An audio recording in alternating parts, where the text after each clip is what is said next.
And you know, stand here in front of this portrait, the man behind me here, he said, and I want to make sure I get the quote exactly right.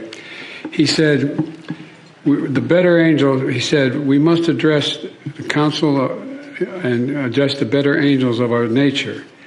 And we do well to remember what else he said. He said, we're not enemies, but we're friends.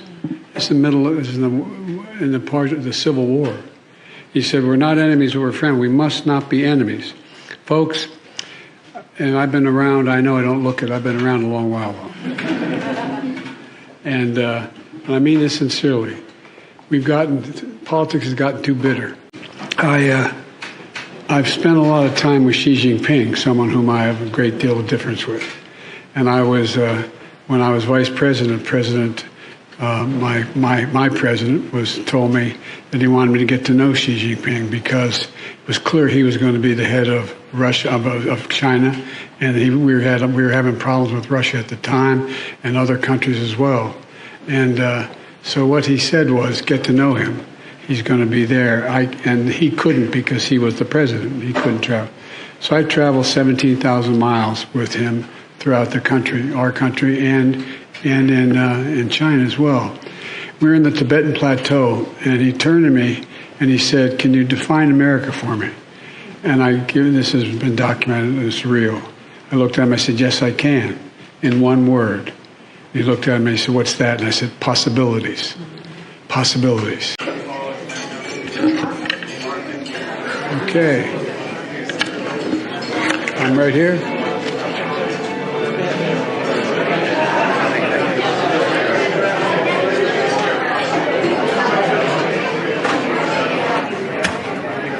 Hold on.